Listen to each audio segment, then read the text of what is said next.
Mana shu kichkina instrument bizga ancha-muncha xizmat qiladi. Nimaga? Chunki polniy shumizolyatsiya materialini yopishtirib chiqqandan keyin mana shu instrument bilan ustidan polniy katat qilib chiqamiz. Sababi orasida umuman havo qolib ketmaydi. Havo qolib ketsa, mashinaning chirishiga olib keladi. Ko'rishingiz mumkin, Nexus avtomobilini polniy shumizolyatsiya qilganmiz.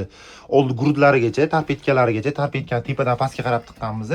Pastda tepaga qarab tiqqanmiz. Inshaalloh motor ham dovushlari ancha-muncha kamayadi. Bu hali birinchi sloy, ikkinchi sloyni ham xuddi shunaqa splashnoy qilib yopishtiramiz.